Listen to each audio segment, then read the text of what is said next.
Millionaire left his pregnant fiancée 3 years later. He sees her at a charity event and is staggered before we begin. Grab your favorite cup of coffee or tea, sit back, and let this story keep you company. If it warms your heart, press 1 in the comments. And if you think we can do better next time, just press 2. We're always listening. Now let's begin. The late autumn sunlight spilled through the wide windows of the penthouse kitchen, catching the edge of the marble counter, where a single pregnancy test lay like a secret too big to whisper. Dr. Claire Monroe stood across from Nathaniel Royce, hands still trembling slightly from the adrenaline of her double shift in the pediatric surgical wing. Her scrubs smelled faintly of antiseptic, and her heart pounded, not from exhaustion, but from hope. "I wanted to tell you in person," she said, voice gentle. It's positive, Nathaniel. We're having a baby." He stared at the test. Not at her, just at the test. His jaw twitched, and he loosened the tie around his neck like it was choking him. The silence stretched, suffocating. "What do you mean you can't?" Claire's voice cracked as he finally spoke, barely above a whisper. "I mean, I can't do this. Not now." Nathaniel finally looked up, his expression unreadable. "The company's expanding. Royce Technologies is relocating headquarters to Dubai.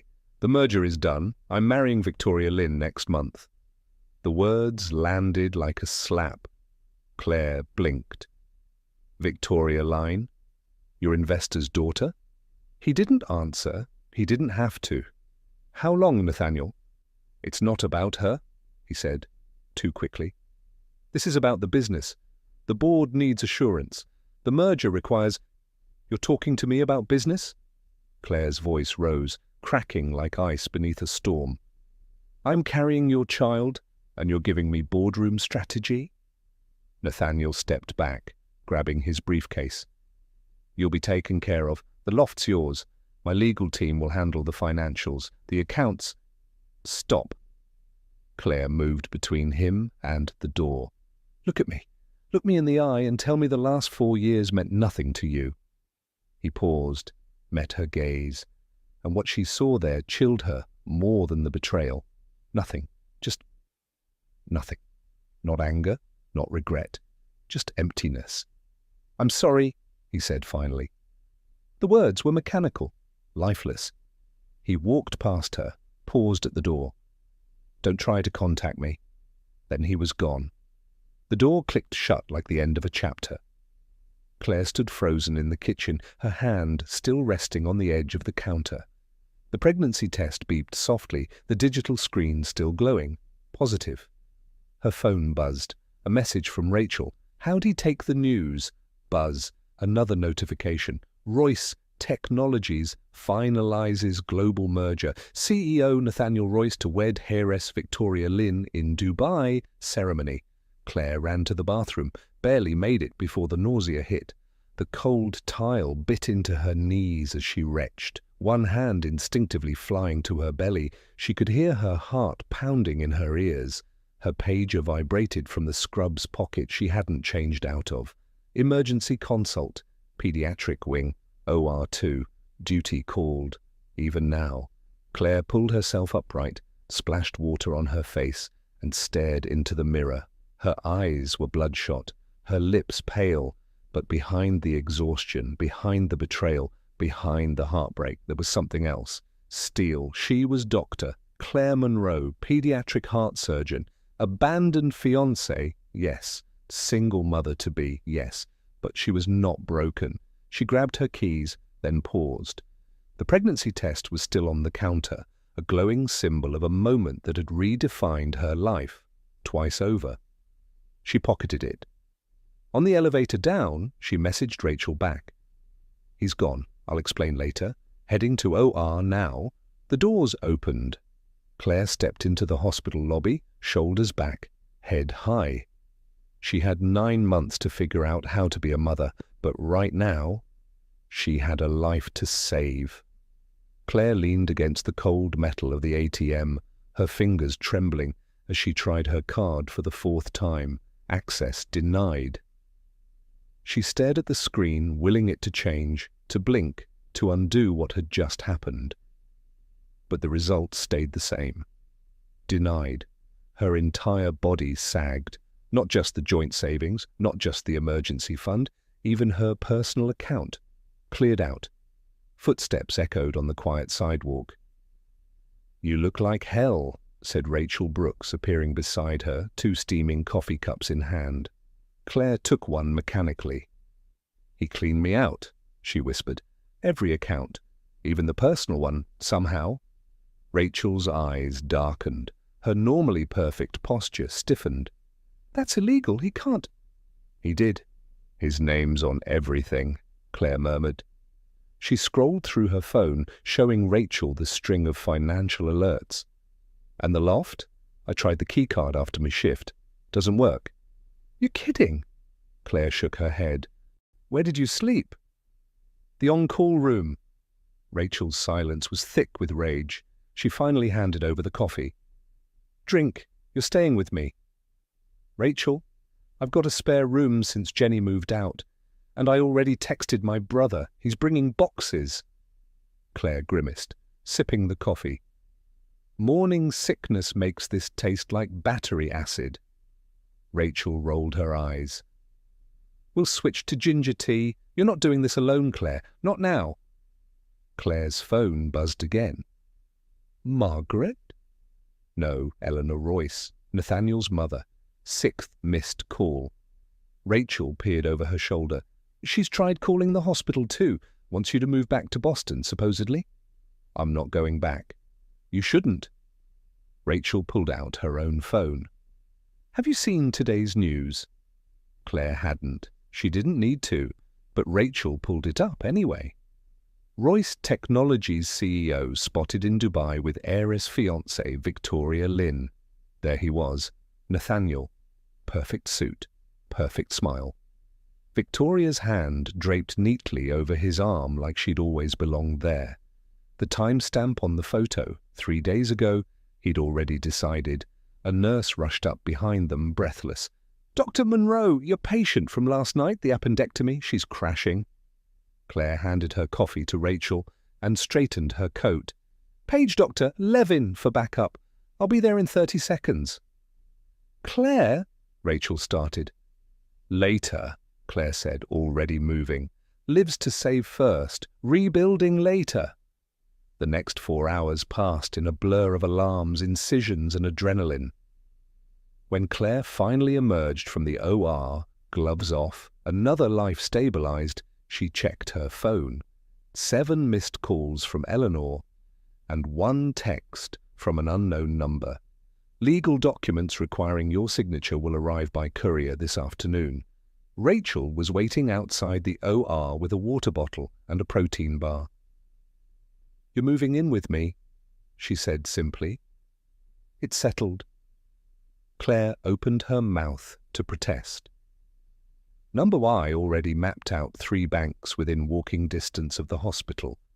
"We'll open a new account after lunch. My cousin's a lawyer, and I stocked my fridge with saltines and electrolyte drinks." Claire's throat tightened. The tears came fast. "Don't you dare thank me," Rachel warned, pulling her into a fierce hug. "Just promise me something." Claire pulled back, wiping her face. "Anything."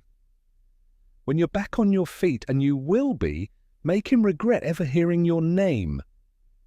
Claire's pager buzzed again. Another emergency. She straightened her spine, cleared her voice. "Deal." Already walking toward the next OR, Rachel called after her. "Go save lives! I'll handle the banks." Claire didn't look back. As she scrubbed in for her second surgery of the day, she pressed one hand to her abdomen. Nathaniel Royce had taken her past. He would not define her future. If you're still with us, we hope the story's bringing a little warmth to your day.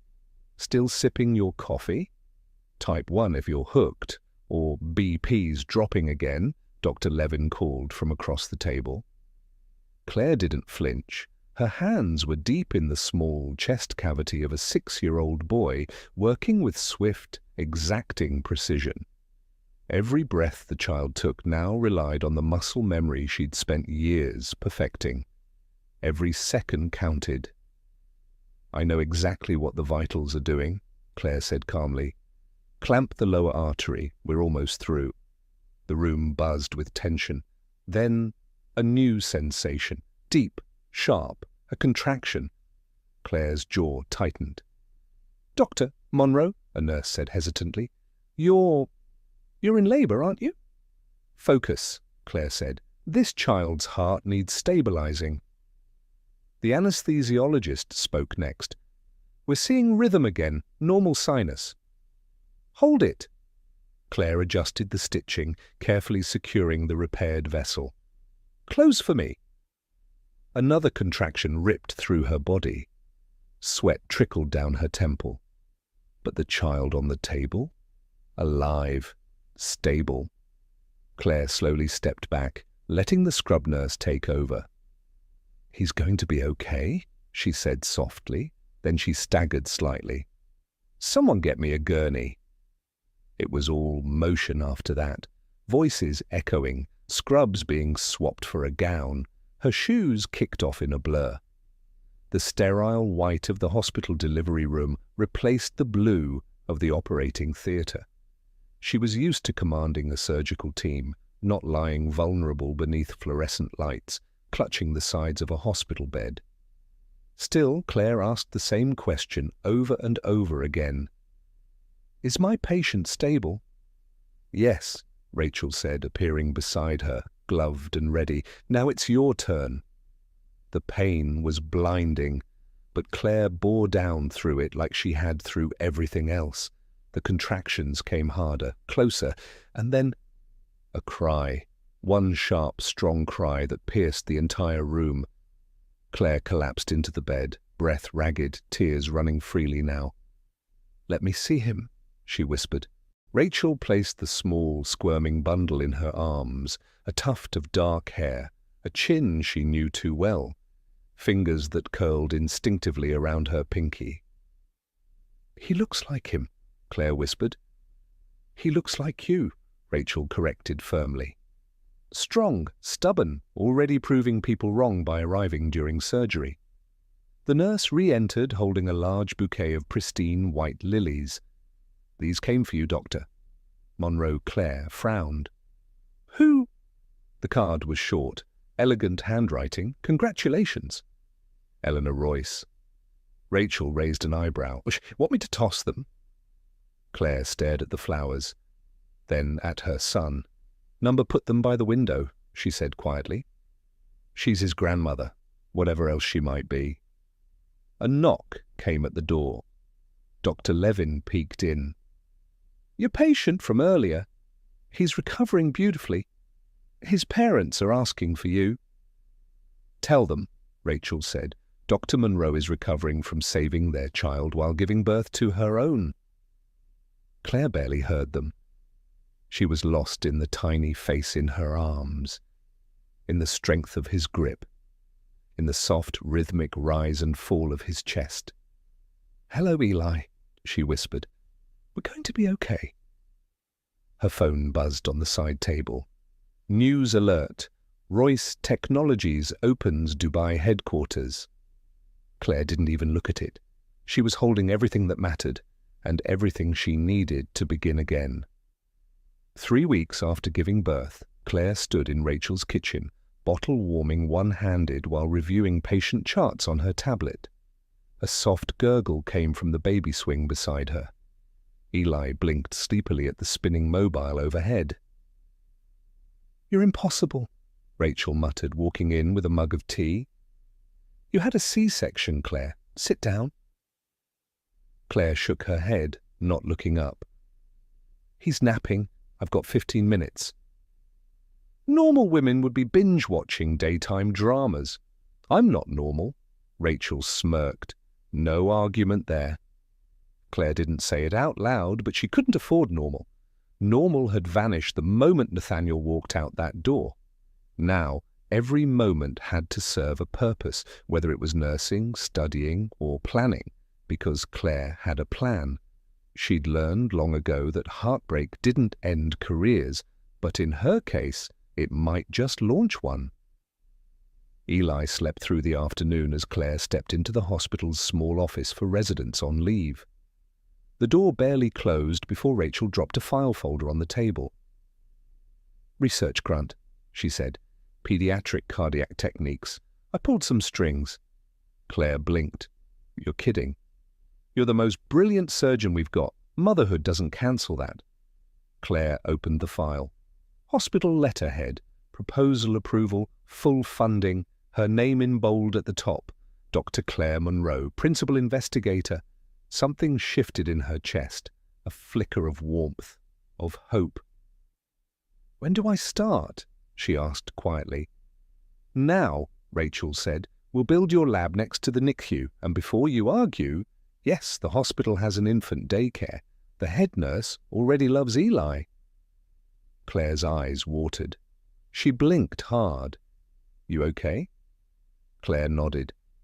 I thought everything was over." "It was," Rachel said. "Now it's something new." At night, after feedings and chart reviews, Claire would sit on Rachel's balcony, wrapped in a blanket with Eli asleep on her chest.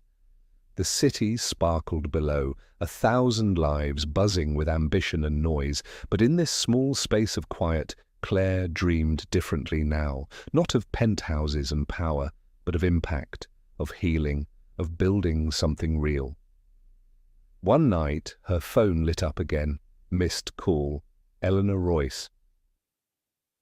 She hesitated, then let it go to voicemail. Again, Rachel appeared in the doorway. That woman's persistent. She's calling out of guilt. Maybe. Rachel sat beside her. Or maybe she's trying to make it right. Claire said nothing. She glanced down at Eli, who twitched slightly in his sleep. "Too late?" Rachel looked over. "Is it?" Claire thought of the lilies in the delivery room, the card with no strings attached, the discreet wire transfer that had come days later, only enough for diapers and formula, no legal papers attached. Maybe it wasn't forgiveness Eleanor wanted. Maybe it was a connection. "She's still his grandmother?" Claire murmured. "But I'm not ready." "You don't have to be." Days passed, then weeks. Claire returned to the hospital part-time, consulting, slowly restarting surgeries. Eli became a fixture in the daycare ward, the nurses doting on him like he was their own. He smiled early, held eye contact longer than most babies. The pediatric neurologist raised an eyebrow during one of his visits. "He tracks visual patterns unusually well for his age," he noted. "Could be something special." Claire just smiled. She already knew. One morning, a nurse brought Claire a sealed manila envelope marked confidential. Inside was a letter. No name, just, "You don't know me, but I used to work for your ex-fiancé." He didn't just walk away from you. He staged it months before. The merger, the fake timing, everything. I thought you should know the truth. Enclosed was a printed log of corporate emails, dates, signatures, plans. Nathaniel had been orchestrating his exit before she ever told him about Eli. Claire stared at the pages, the pieces clicking into place, why his tone had shifted weeks before their last dinner, why he had suddenly been too busy for prenatal appointments. He hadn't chosen business after. He had chosen it instead. The betrayal was old, but the truth still burned like a fresh wound. Claire folded the letter slowly. She pressed a kiss to Eli's forehead that night, whispering, "He doesn't get to win." Then she opened her laptop, pulled up a financial program, and began to plan. The research lab smelled like new paint and possibility. Claire stood in the center of the renovated space, sunlight pouring through the wide windows, reflecting off the freshly installed equipment. On the wall beside the glass incubator, someone had placed a small plaque, Monroe Pediatric Innovation Lab for the tiny hearts that beat stronger every day. Too sentimental? Rachel asked, leaning against the doorway. Claire smiled. It's perfect. They walked slowly through the space, Rachel pointing out the new fetal imaging console, the dual-view surgical camera, and the donor board that already had 3 names. Anonymous contributions, but generous ones. One of them, Claire suspected, had come from Eleanor. She hadn't answered any of Eleanor's calls since the delivery. But a pattern was emerging. Every time Claire hit a new milestone, Eleanor sent something quietly. A medical textbook, a small donation, a handwritten card left anonymously at the lab's reception. She never asked for meetings, never tried to see Eli, just left breadcrumbs. Claire didn't know how to feel about that, but for now she focused on what mattered: progress. Meanwhile, Eli was thriving. At 5 months old, he was already stacking rings in correct color order, giggling when Claire made notes on her tablet, and babbling in long, almost conversational strings of syllables. "He's a little genius," the daycare nurse said one afternoon. "He watched another baby push a button on the musical toy, then figured out how to play the whole melody." Claire laughed softly. "He probably gets that from my side." Rachel, who was picking up her own files from the nurse's station, raised an eyebrow. "And that," she said, "is how petty queens talk." Claire shrugged, still smiling. "I'm allowed." Back at home, long after Eli had gone to sleep and the dishes had been done, Claire opened her laptop to the private account her lawyer cousin had helped her set up. She refreshed the tracking dashboard. Green. Her small, quiet investments were working, using proxy shareholders she'd bought into Royce Technologies over the past several months, carefully, legally, discreetly. It wasn't revenge, it was preparation, the kind you made when you refused to be blindsided ever again. "How close?" Rachel asked one night over takeout, stretching out on the living room couch. 3 more years, Claire replied. "If things keep trending, I'll own enough to be heard at the boardroom." "Will he see it coming?" "No." Rachel raised a glass of seltzer. "To the long game." Claire clinked her glass back. "To building something that lasts." But while Claire rose steadily, Nathaniel's world, pristine on the surface, was beginning to fray. It started with small mentions in the business columns. Royce Technologies delays launch of wearable health device. Sources report internal conflict among board members. CEO Royce skips Q2 earnings call, citing travel. Claire never searched his name, but the headlines found her anyway. Hospital TVs, investor news feeds, idle gossip in the staff lounge. Still, she didn't comment, didn't react. Until one evening she saw a grainy tabloid photo online by accident. It showed Nathaniel and Victoria at a gala in Dubai, her in a shimmering gold gown, him in a perfectly tailored tuxedo. But his smile was tight, his eyes weren't focused on her. Claire stared at the screen for a moment, then closed the browser and opened her research notes. That night she fed Eli, hummed lullabies and whispered, "Some empires are built fast and loud. Ours will be quiet and unshakable." The ballroom shimmered in a sea of green silk and crystal chandeliers, everything glowing with the soft elegance that only old money and new power could buy. Waiters glided between tables, violinists played under a golden archway, cameras flashed like lightning beneath velvet drapes. Claire stood just outside the main doors, her hand firmly holding the smaller one beside her. "Ready, sweetheart?" she asked softly. Eli, now just past 3, looked up at her from his tiny tuxedo. "Is this the doctor party?" Claire smiled. "Yes, baby. Mummy's being honored tonight." "Because you fix little hearts?" "Yes, but the truth is—" She leaned down. "You fixed mine first." Rachel approached from the side, radiant in a sapphire gown.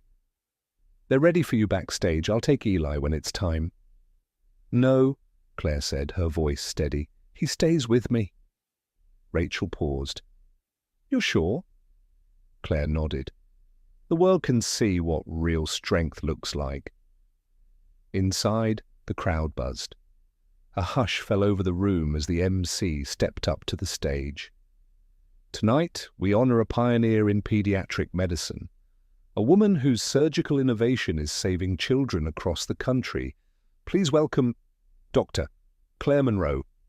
Applause thundered, spotlights rose. Claire stepped out, heels silent on the polished floor, her son matching her stride, his tiny hand never leaving hers. The moment the lights hit them, a murmur spread through the crowd, not just for the doctor, but the boy beside her. Sharp minds noticed the resemblance.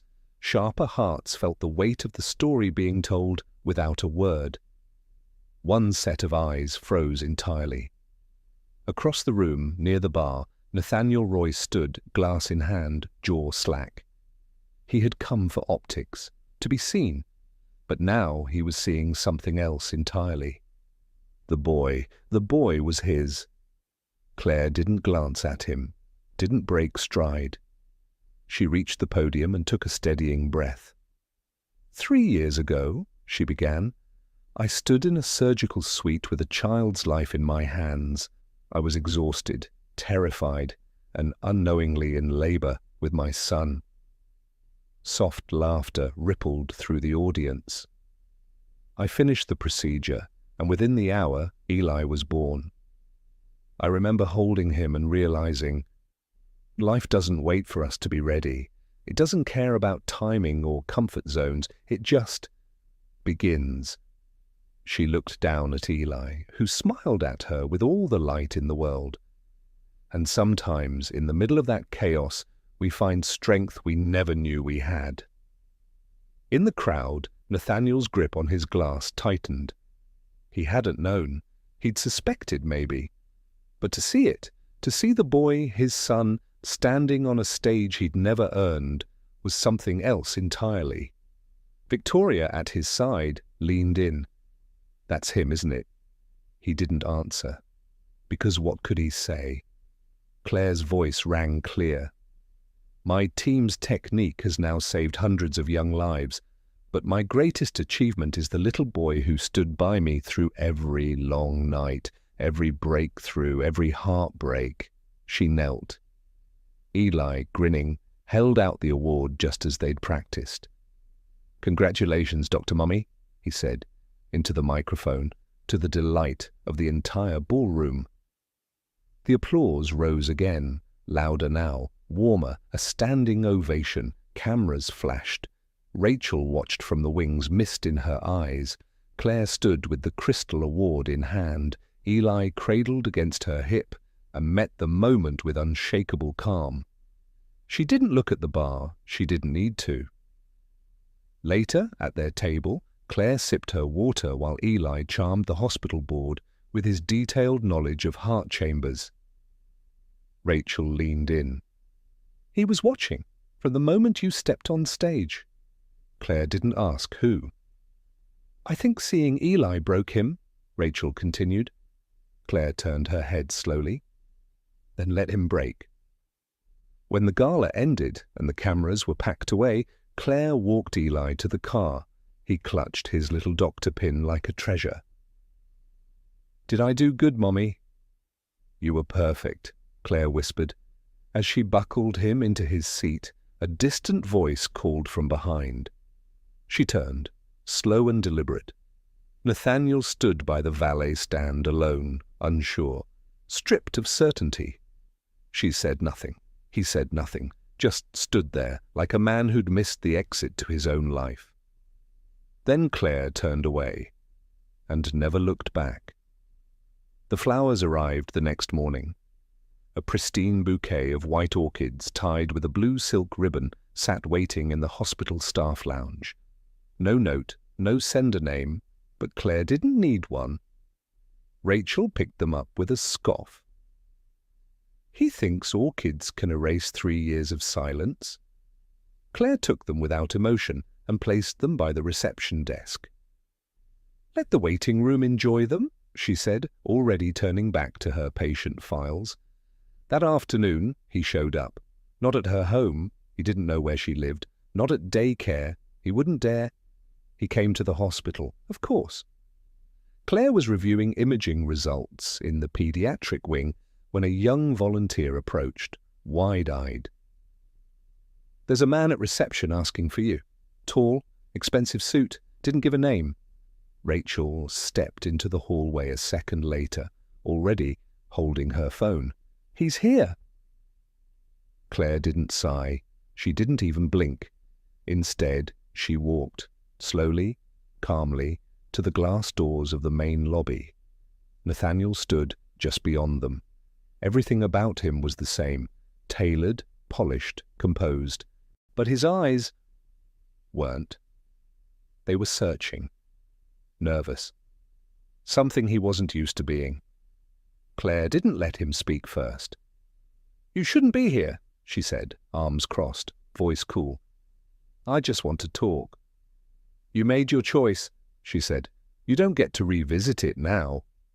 "I didn't know," he said, glancing toward the photo wall where her award picture hung, Claire holding Eli, both smiling under bright lights. "About the boy? Not really. Not until last night." Claire's jaw tightened. "You knew enough to leave. You knew enough to move on." "Claire." "Number. Stop using my name like it still belongs to you." Nathaniel's mouth opened, then closed again. After a long pause, he tried again. "I want to meet him." "No. He's my son." "He's my son," she said. "You don't get to claim him because the optics are bad now." "I made a mistake." Claire tilted her head. "You didn't make a mistake, Nathaniel. You made a decision." He flinched. Claire stepped closer, her tone cutting and precise, like her scalpel. "You chose an empire over a family. You chose a merger over a child. You chose to leave me when I needed you most. And now you think one public speech changed that?" He stared at her, stunned, silent. She stepped back. "We're done here." Then she turned to leave. He called after her once. "Claire." But she never turned around. Back in her office, Rachel was waiting. "He didn't follow you?" "No." "Good." Claire sat, her hands steepled under her chin. "He wants in." "Obviously. He's not getting it." Rachel passed over an envelope. "Then maybe it's time we stop waiting for the next move." Claire opened it. Inside were the latest share acquisition reports. "Your holdings just passed 3%, Rachel said. Claire smiled, just a little. "Time to start making noise." That night, Claire sat beside Eli's bed, reading him The Heart That Roared, a story about a lion with a mechanical heart who wanted to heal others. When he finally drifted off, hand curled around the tail of his stuffed tiger, she kissed his forehead and whispered, "You are not his redemption story, baby. You are mine." The text came during morning rounds. Eleanor Royce, stage 4, pancreatic cancer. Being admitted today, requested attending physician, Dr. Claire Monroe. Claire froze mid-step. It was Rachel who noticed her expression shift. "What is it?" "She's here," Claire said quietly. Rachel didn't need to ask who. Eleanor Royce's private room was on the oncology floor, draped in pale blue and sterilized air. The once imposing matriarch looked smaller now. Her silver hair was pulled back, her cheekbones sharp against the hospital pillow. The only luxury still clinging to her was the silk scarf folded neatly at her bedside. "You came," Eleanor said, her voice more breath than tone. "I'm your admitting physician," Claire replied, keeping her voice even. "That's all?" Eleanor smiled faintly. "Of course." Claire checked the monitors with practiced hands. The numbers were low. She knew what they meant. "How long?" she asked. "Months, if I'm lucky. Weeks, more likely. Silence passed between them. Then Eleanor turned her head. He still doesn't know about the cancer, or the divorce proceedings, or the shares. Claire didn't respond. I wanted to see my grandson, Eleanor continued, eyes glinting with something fragile and old. One last time, not to fix things, just to see him laugh. I hear he has your eyes. And his father's mind? Claire said cautiously. That's what terrifies me, Eleanor murmured. Back in the hallway, Rachel was waiting, arms crossed. She asked to see Eli? She did. You going to let her? Claire stared at the window across the corridor. Outside, the city kept moving, oblivious. She's dying, Claire said. So was the version of you that she watched walk away 3 years ago. Claire didn't argue. Instead, she pulled an envelope from her pocket. Eleanor had handed it to her before she left the room, fingers trembling. For your son, for his future, and for the truth. Inside were documents, share transfers, signed weeks earlier, gifting Eleanor's entire remaining stake in Royce Technologies to Eli. Holy hell, Rachel whispered when she saw the signature. That's 10%. Combined with your holdings? 18, Claire confirmed. She just gave you control. She gave him a shield, Claire corrected, and maybe, just maybe, a sword. That evening, Claire read through the rest of the file, notarized transcripts, emails from internal board members, backdated merger documents, proof that Nathaniel hadn't just walked away, he had orchestrated her exit, had manipulated stock values, had set the terms of his marriage to Victoria before Claire ever took the pregnancy test out of the box. And Eleanor had known all of it. She had been silent, complicit, until now. Her phone buzzed, unknown number. Claire almost didn't answer, but something, curiosity or instinct, nudged her to swipe. Dr. Monroe speaking. Dr. Monroe, this is Victoria Lynn. I believe we need to talk. Claire blinked. Excuse me? I'm sure Eleanor's condition has reached you, along with her documents. Claire said nothing. I'll be blunt, Victoria continued. I'm divorcing Nathaniel. The board is fractured. Eleanor's shares, your shares now, tip the scale. Claire leaned back in her chair, every muscle alert. Help me restructure the board, Victoria said, her voice cool and businesslike. And Nathaniel loses everything. Claire didn't reply. Not yet. Victoria added, We have a meeting in Singapore next week. Your presence would be influential. Claire's voice was calm. I'll consider it. Please do. She hung up. Rachel walked into the room seconds later. Eli's asleep. I brought ginger tea. Claire stared at the silent phone in her hand. Victoria Lynn just asked me to help remove Nathaniel. Rachel blinked. You're kidding. Claire shook her head. She's serious. Rachel sat slowly. And what do you want?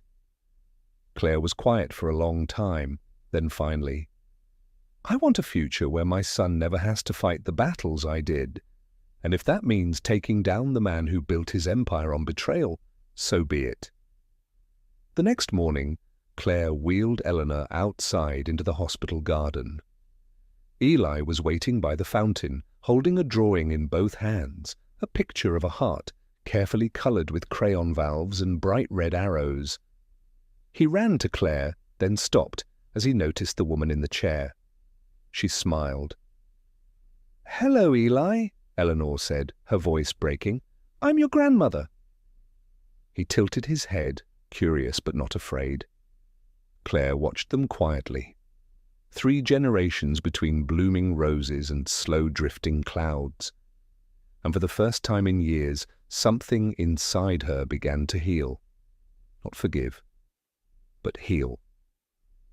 The boardroom at Royce Technologies' Singapore headquarters was cold by design, Glass walls, steel chairs, the subtle whir of air conditioning, a constant reminder that emotion had no place here. But Claire brought emotion with her anyway. She stepped through the glass doors in a tailored black suit, her hair pinned back, her heels echoing across marble. In one hand, a sleek laptop. In the other, a small crayon-colored heart drawing. Eli's gift that morning. Heads turned, murmurs rippled across the room. Nathaniel was already seated at the far end, flanked by senior executives. He looked like he hadn't slept. Beside him sat Victoria Lynn, serene, unreadable, a folder in front of her labeled Restructure Proposal. Claire met no one's gaze until she met his. Nathaniel's mouth opened slightly. Shock, disbelief, something that looked like fear. Then the board chair stood. We'll begin with a review of voting rights. Dr. Monroe, I understand you'll be representing 2 interests today? Claire nodded, setting the laptop on the table. Yes, myself and my son, Eli Monroe. Royce. Pause, then whispers erupted. Royce? Someone repeated under their breath. Nathaniel stiffened. Claire opened the laptop and connected it to the main display. On the screen, a video began to play. Eli sat at his study desk explaining a basic cardiac bypass with colored blocks. His voice was cheerful, clear. Tiny hearts need a lot of help, he said, but when we fix them right, they grow really strong. The screen went black. Claire looked around the room.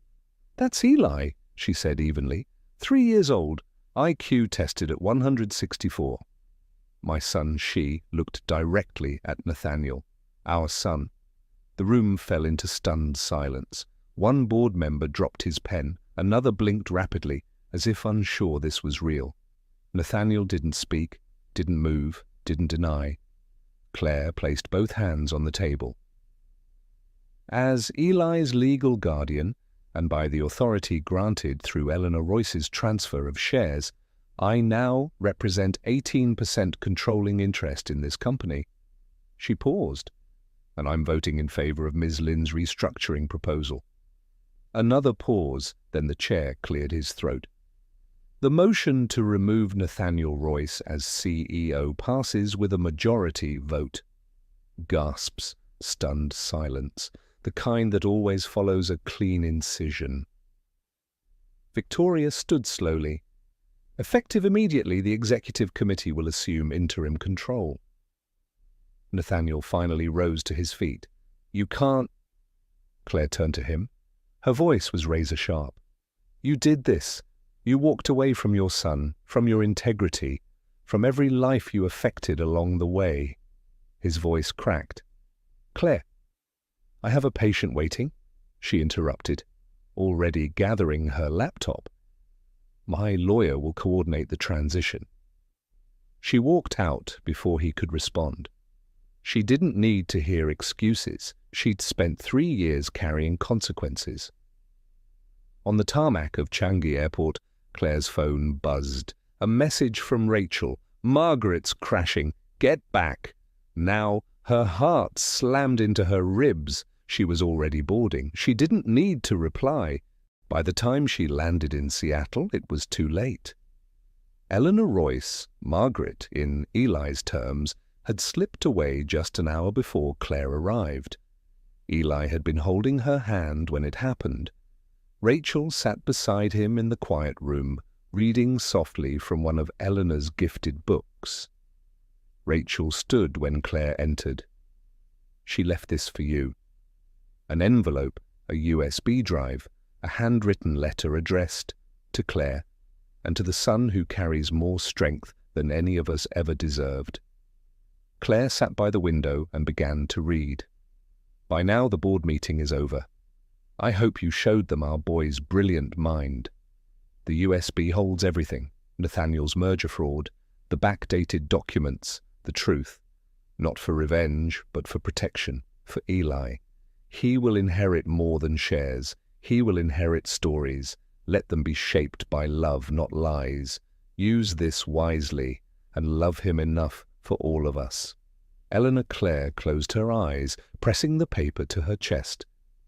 Outside, Seattle's sky was pale and clouded. Inside, a different clarity bloomed. This wasn't the end of anything. It was the beginning.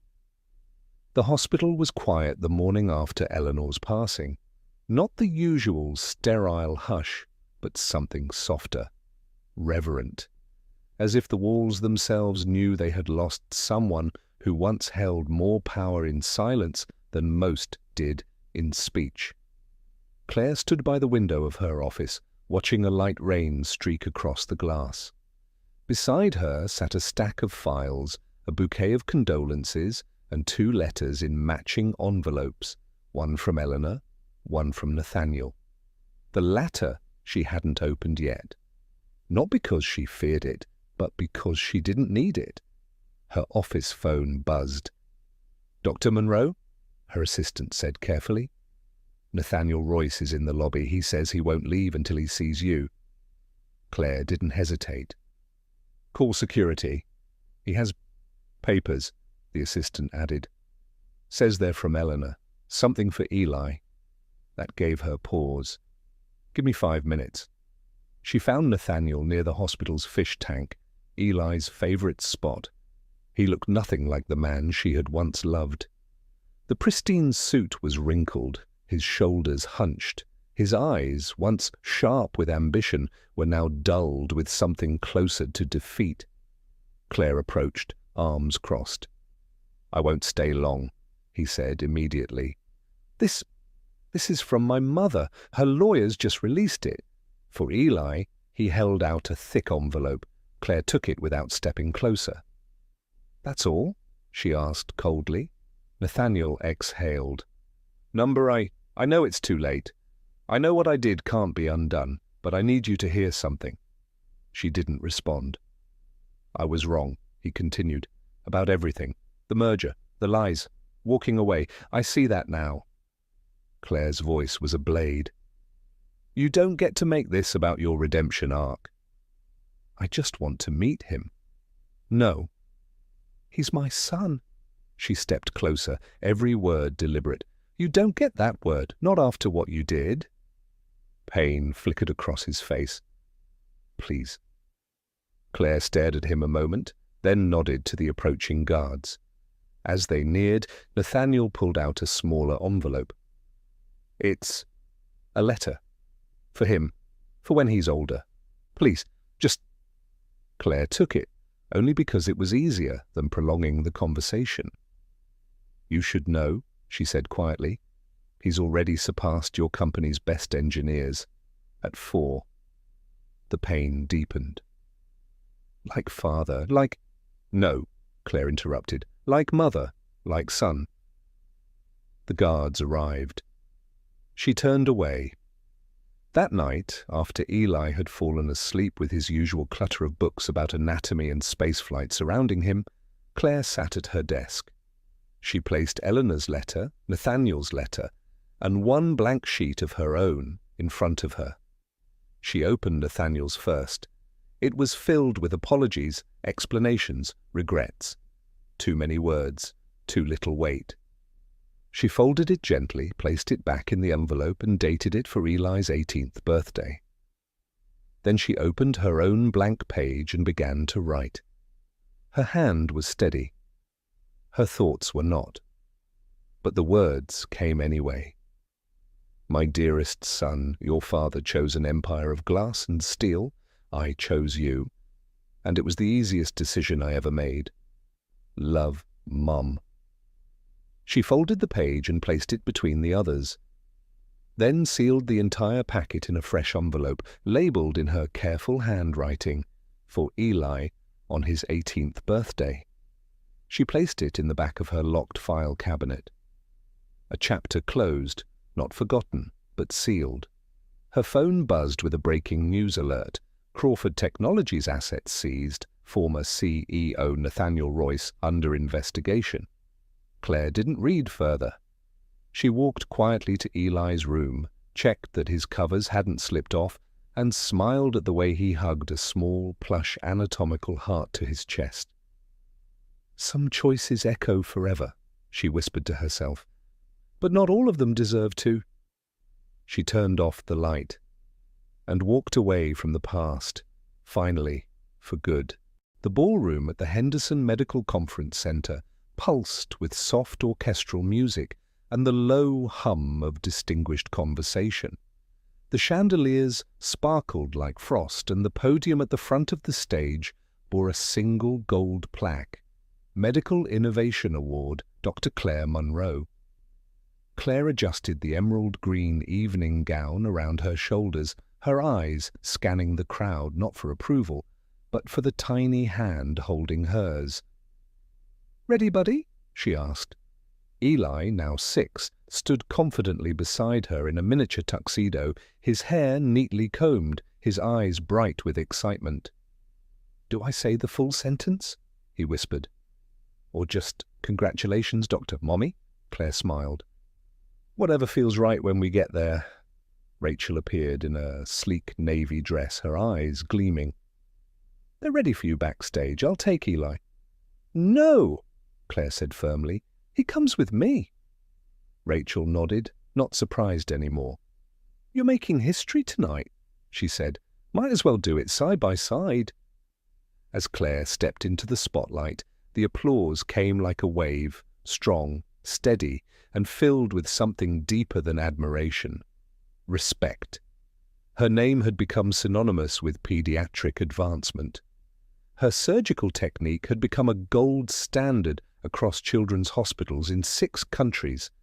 And tonight, she wasn't just receiving an award, she was setting the tone for the future. Claire took the podium.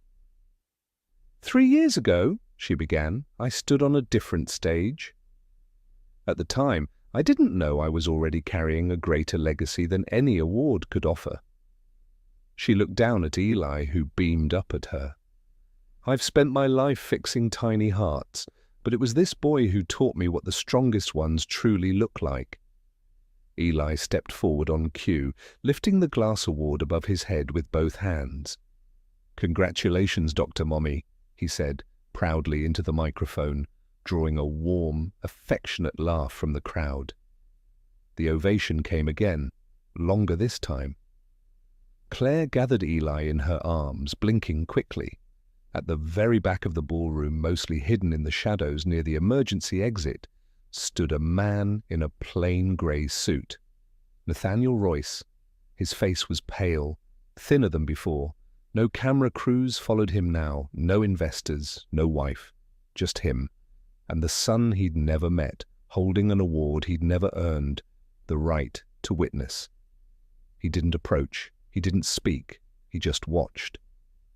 Until Rachel appeared beside Claire and whispered, "He's gone.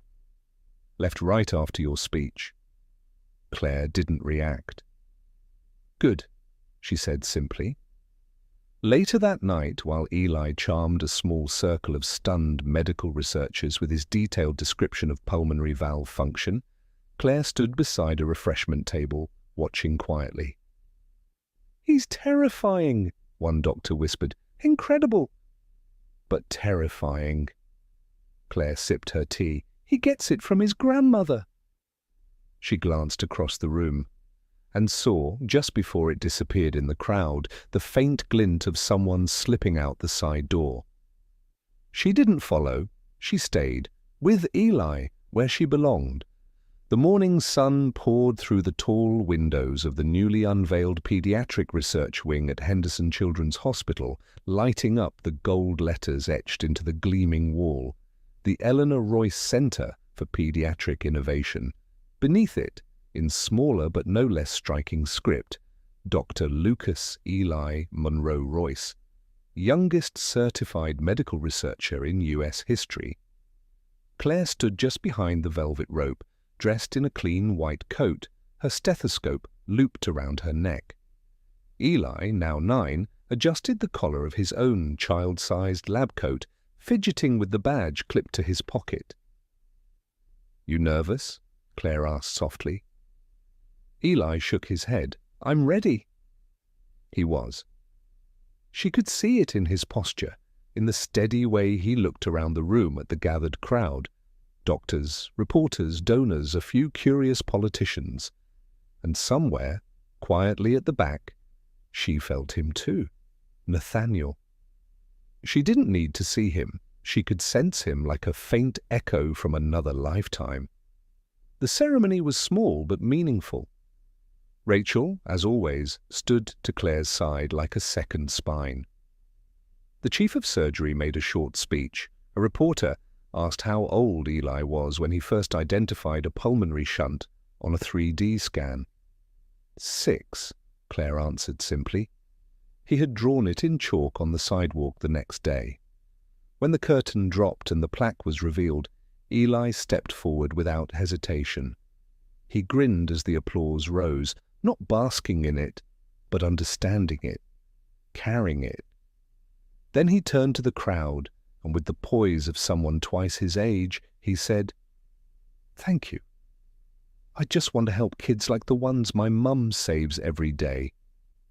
She told me tiny hearts are strong, and now I get to help make them stronger." A small, collective gasp followed, and then thunderous applause. Claire stood quietly off stage, her heart full in a way she hadn't known was possible. The kind of full that comes not from pride, but from peace. Rachel leaned in, whispering, "He's not just your son anymore. He's becoming something bigger." "I know," Claire said, "but he'll always be mine first." After the crowd had thinned and the cameras had stopped flashing, Claire walked through the new wing beside Eli, letting him explain the layout he'd helped design. "This is where the valve prototype testing will happen," he said. "And here's the modeling room. Oh, and my workbench." He tugged her forward to a small desk tucked in a glass cubicle. Above it hung a nameplate, simple and elegant.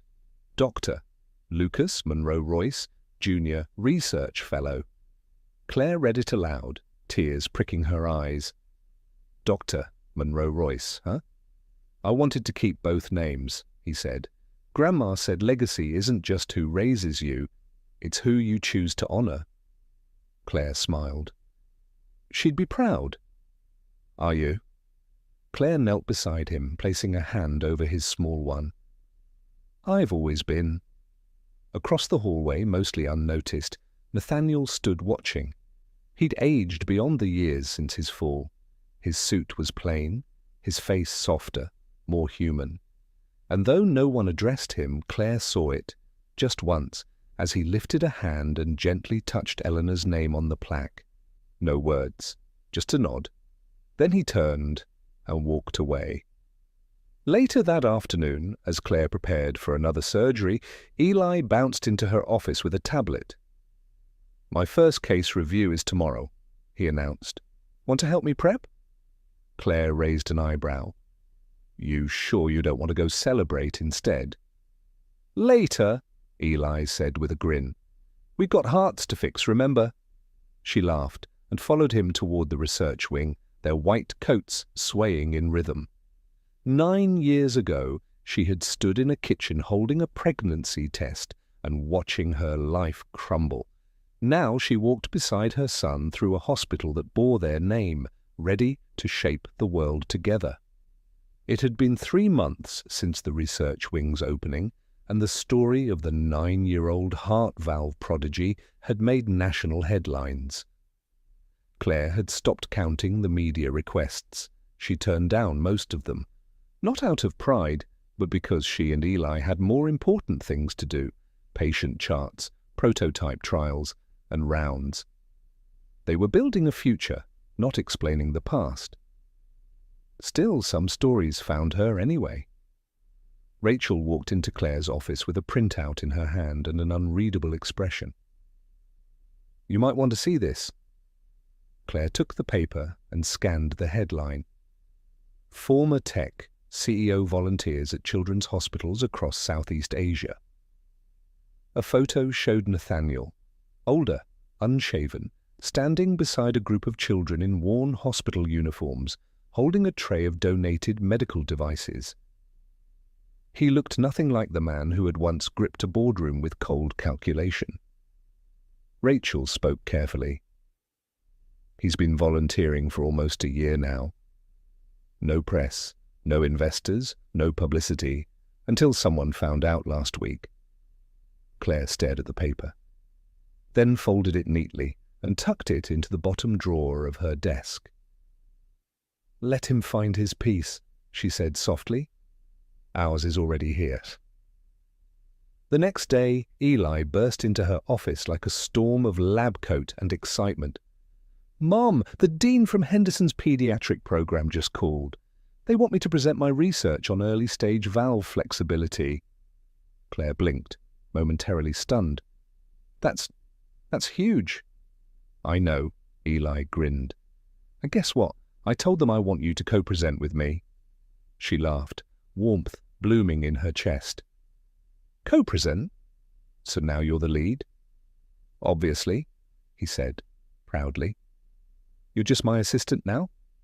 Claire ruffled his hair. "Deal, but I'm not getting your coffee." The auditorium was filled with students, professors, and more than a few skeptics. But the moment Eli stepped onto the stage, slides ready, voice confident, questions crisp, they weren't skeptics anymore. Claire sat beside him, watching with pride as he explained his new findings on synthetic tissue elasticity and how child growth patterns required variable flexibility in heart valves. He wasn't just brilliant, he was right. When the applause came, Eli leaned over and whispered, "Was that good enough?" Claire shook her head with a smile. "It was extraordinary." Outside the auditorium, as the crowd filtered out, Claire spotted a familiar figure standing near the far hallway, a step back from the world, like always. Nathaniel. She hadn't seen him in months. He didn't wave, didn't approach, just watched Eli talk to his professors. Then slowly, he stepped forward, only as far as the edge of the corridor, and placed something gently on a table by the exit. A slim box wrapped in matte blue paper, with a note tucked beneath the ribbon. Claire watched silently as he turned and left, without looking back. She approached the table, picked up the note. For Eli, no signature, no demands, just a gift. She turned to Rachel, who stood behind her. "Should we?" "No," Claire said, slipping the box under her arm. "Let it be." That night, as Eli unwrapped the box at home, he found a small silver stethoscope. Real, polished, perfectly child-sized. Inside the lid, engraved in clean script, "To the one who hears every heartbeat clearly." Eli held it up. "Can I keep it?" Claire hesitated for just a second, then nodded. "Yes." He ran off to test it on his stuffed animals. Rachel leaned on the kitchen counter. That was his goodbye. Claire nodded. And this time it was the right kind. Later, Claire wrote a note of her own, not to Nathaniel, to Eli. She placed it in the same envelope with the others to be opened when he turned 18. Sometimes people leave quietly because they finally understand what they lost. And sometimes the greatest peace is found not in forgiveness, but in letting go. "Love always, Mom." She sealed the envelope. And with it, the last chapter of a story that no longer belonged to the past. It belonged to Eli now. The conference room smelled faintly of coffee, whiteboard markers, and ambition. Around the long table sat some of the country's top pediatric cardiologists, engineers, and clinical trial coordinators. Screens glowed with diagrams, equations, and simulation reports. At the head of the table, standing on a small step stool so he could reach the laser pointer, was Eli. "Based on the last 6 months of prototype modeling," he explained confidently, "our latest version of the Monroe-Royce flex valve shows 36% better adaptability to early-stage aortic growth compared to any existing design." Claire sat to his right, notebook in hand, watching, but not speaking. This was his room, not hers, not anymore, and he owned it. After the presentation, the room was quiet. Then a soft, "Oh, well, I'll be damned," from one of the senior cardiologists broke the silence. Applause followed, official, genuine. The lead trial coordinator stood. "We're ready to approve the first round of testing. The team in Boston wants to begin within the month. Dr. Monroe," he looked at Claire, "and Dr. Royce." "Dr. Monroe-Royce," Eli corrected politely. The room chuckled. "Of course," the coordinator smiled. "Would you both be willing to lead Phase 1? Claire turned to Eli. He nodded. Once. Calm. Ready. She smiled. "We'd be honored." That evening, back at home, Eli sat on the balcony with a notebook open on his knees, sketching out a new design based on a question one of the doctors had asked during the Q&A. Claire stepped out with 2 mugs, hot cocoa for him, chamomile tea for her. "You know," she said, handing him his drink, "I remember when you used to scribble crayon hearts all over my surgical notes." Eli grinned. "I still do that, just digitally now." Claire sat beside him, the city glowing softly beneath them. The spring breeze carried the scent of cherry blossoms from the hospital garden below. "Do you ever wonder what your life would have been like if things had gone differently?" Eli asked. Claire considered the question. "No," she said softly. "Because if even one thing had changed, you might not be here. And there's no version of my life I'd trade for that." Eli leaned his head on her shoulder. They sat in silence for a while. Then he asked, "What should we name the first trial group?" Claire raised an eyebrow. "You're leading it." "You tell me." He tapped his pencil against the edge of the notebook. "Team EMR. Your initials?" "No," he smiled. "Eli, Mum. Research." Claire blinked rapidly, fighting a sudden wave of tears. "Perfect," she whispered. "It's perfect." The next morning, the hospital buzzed with new life. Posters announcing the flex valve trial hung in the lobby. Staff passed around flyers and emails buzzed into inboxes across the country with the same subject line. Clinical trial. Begins. Designed by the youngest research fellow in U.S. history. Claire walked through the hallways with Eli by her side, both in their white coats, both carrying tablets. At the elevator, a nurse paused, smiling. "Doctor?" Dr. Monroe-Royce, she said, nodding to each of them. "Ready for the big day?" Eli nodded. "Hearts to fix." Claire smiled. "Always." As the doors closed behind them, Claire glanced at their reflection in the mirrored panel.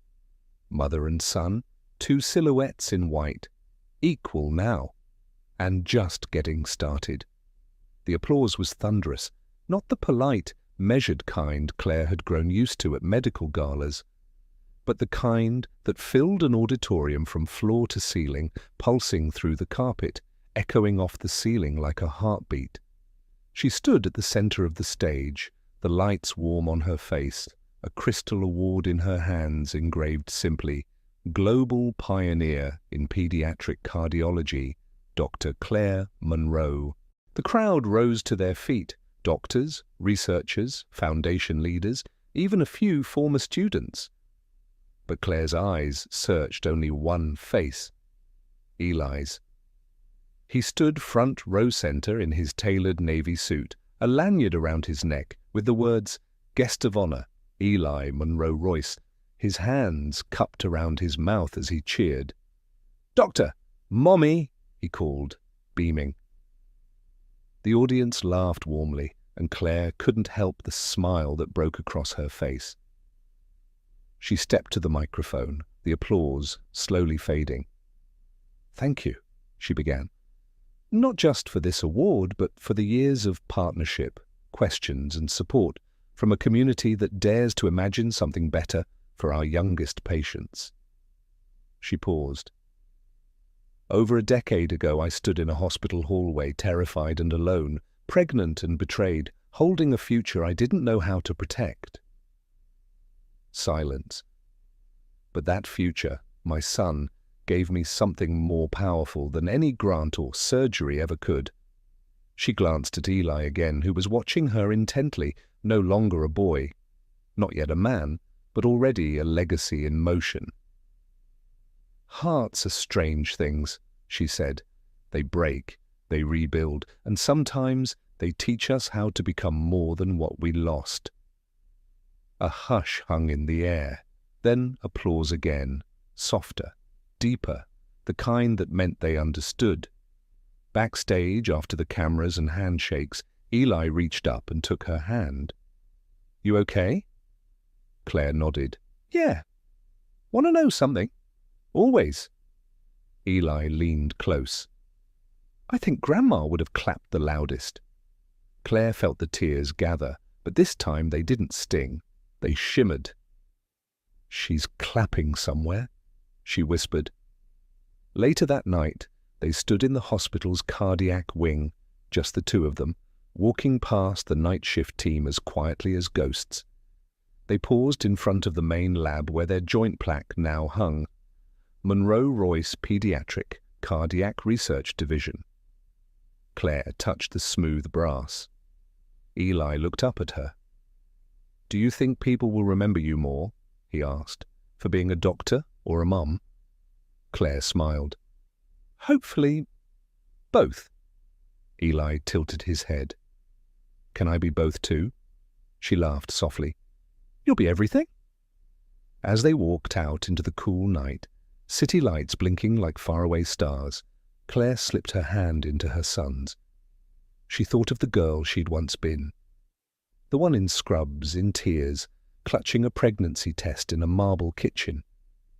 She thought of Nathaniel, of Eleanor, of Rachel, of every child she'd ever saved. And she thought of what she'd built, not from spite or grief or revenge, but from love.